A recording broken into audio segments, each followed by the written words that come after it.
you so much for joining us for another edition of All Angles. I'm Dion Jackson-Miller. There's a new teaching council bill that's before Parliament. How is it going to change the profession? How is it going to change how teachers operate? We're going to be focusing on that for this program. And in just a moment, we're going to be hearing from the Education Minister, Senator Dana Morris Dixon. Just before that, though, Giovanni Dennis has an overview of some of the major provisions in the bill. Should teachers be registered? Should teachers have to get a teaching license? They will if the new Teaching Council bill becomes law. The Senate passed the Jamaica Teaching Council bill on Friday with 38 amendments. But not everyone is happy with all aspects of the proposed law. Opposition spokesman on education, Senator Damian Crawford, criticized the bill for being too punitive. The bill seems more punitive than supportive. Punitive means focus on punishment rather than on support. The opposite of punitive, therefore, will be rehabilitative or developmental. What are some of the basic reasons we suggest that it is more punitive than supportive? Heavy fines and even imprisonment for unlicensed teaching. We'll get further into that a little bit later. Up to 1.5 million or 12 months in jail. There are way more dangerous activities that don't carry such a fine, including dangerous driving. Vague criteria such as competent to teach and fit and proper have not been defined. No guaranteed legal aid for teachers under investigation, etc. This response from Government Senator Cavan Gale. What he's seeking to do, is to ensure that individuals seeking to teach in our classrooms, they are qualified, they are competent, and they are fit for service. And President, it provides for continuous assessment of qualifications. The legislation has been in the making for over 2 decades. It creates the Jamaica Teaching Council as the governing body for the teaching profession. The council will be responsible for controlling entry into the profession, setting standards, and managing ongoing professional development for all teachers. Here's some of what the bill says. You're not supposed to teach unless you have a license to teach or authorization to teach. Section 24. If someone continues to teach after the Teaching Council has issued them a notice to stop, they will have committed an offense and can be fined up to $500,000. To be registered as a teacher, you have to be at least 18 years old, have the necessary qualifications, suitable English language skills, and be a fit and proper person. Section 27. A registered teacher can be granted a license if they are also competent to teach and have met the requirements of the Continuing Professional Development Program, except for new teachers. They also need what is called currency of practice, meaning the need to have taught for at least 2 consecutive years in the past 5 years. The new regime will apply to early childhood teachers, teachers in public or private schools, instructors, guidance counselors, and deans of discipline in public or private schools, teachers doing homeschooling once you're not teaching your own child, and private tutors. It does not apply to people teaching on an ad hoc voluntary basis or people homeschooling their own children. The bill now goes to the lower house for debate. Giovanni Dennis for All Angles.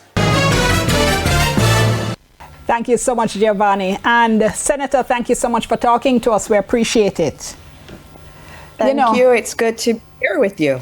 We've done without this Teaching Council bill, a teaching council, or this kind of regulation for the teaching profession for so many years. And we seem to be doing okay. Why do we need it now? I think it's something that's been seen to be very important, and globally we're seeing more individuals move towards, and more countries move towards having a teaching council. It's really about professionalizing the profession of teaching. It really says you can't just wake up one morning and say I'm a teacher and end up in a classroom.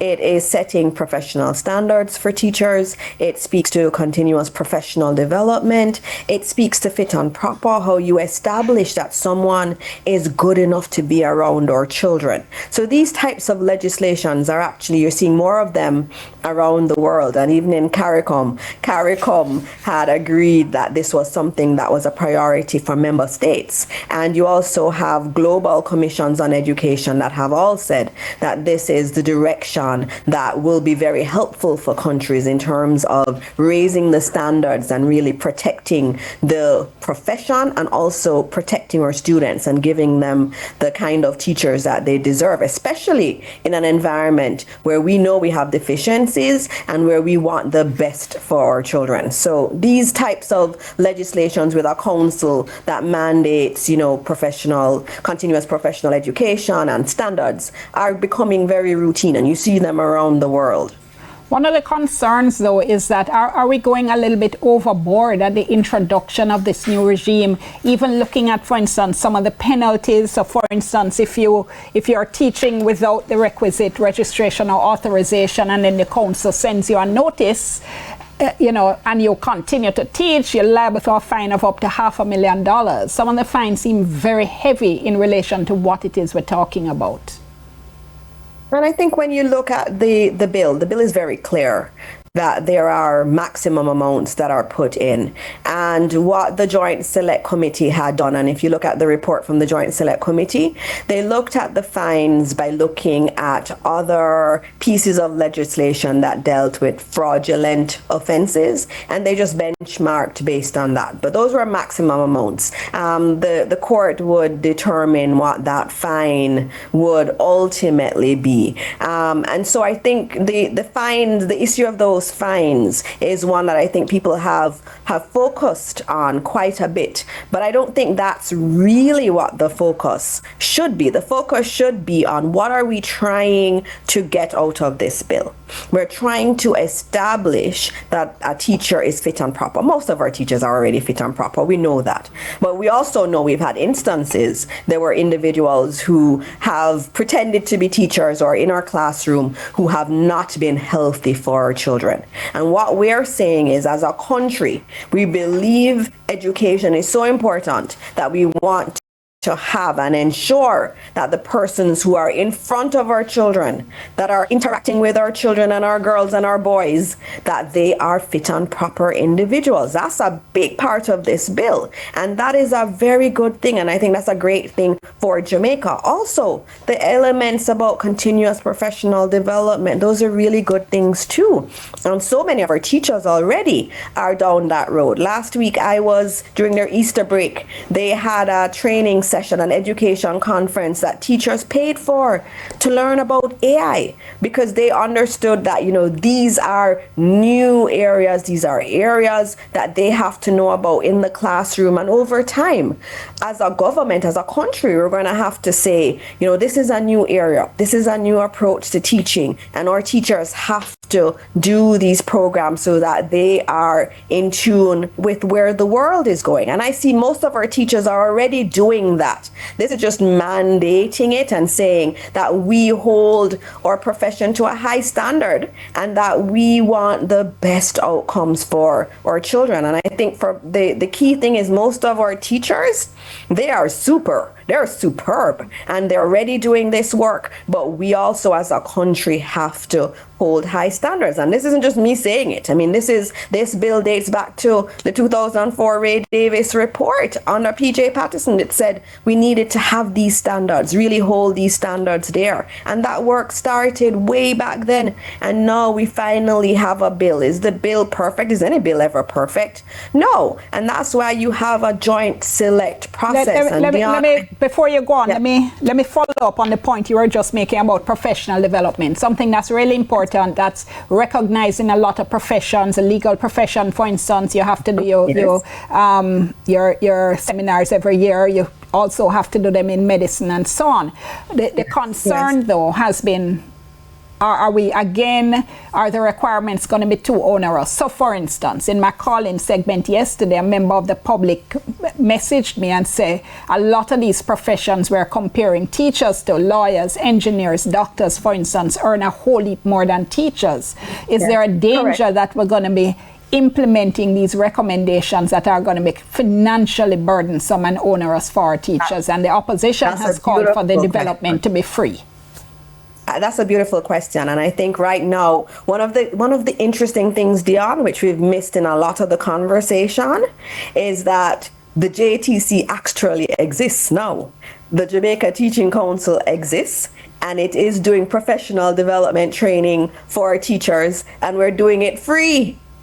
So it's not as if it's a new complete regime. In the ministry, we have the JTC acting as a division in the ministry. I've gone to training sessions. I went to a training session where there was over 1,000 new teachers that were learning new techniques to use in the classroom. They were learning about their own mental health, how to take care of themselves. Those were all a part of professional development, and that was completely free. And so I think, we're looking at a lot of hypotheticals, and I think we need to look at the real facts. The JTC exists, and the JTC does tons of professional development training now that is free for the teachers. And the government would never want to be imposing a burden on our teachers. Our goal is to get our teachers to be the best they can be, and they want to be the best they can be. And so we would never be charging for these courses, and we have not been charging for the courses. Nearly out of time. Tell us what happens now and what kind of time frame you're expecting to see this.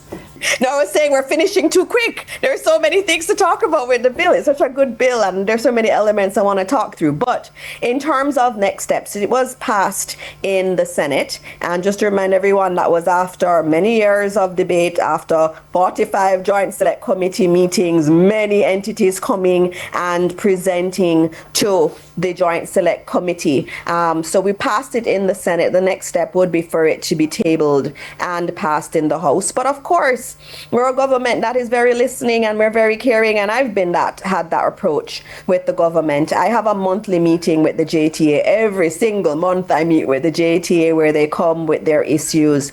If there are concerns, I know we can work them through. I think we all have the same thing we want, which is the development of our children and the welfare of our teachers at heart. And I don't think that's insurmountable. And I think it's a good bill, and I think the intent is good.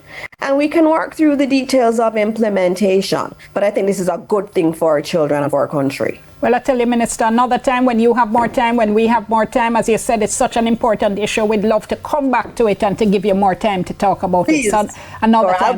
I'll be here. Thank you so much. Really appreciate it. Stay tuned, folks. We're back after this.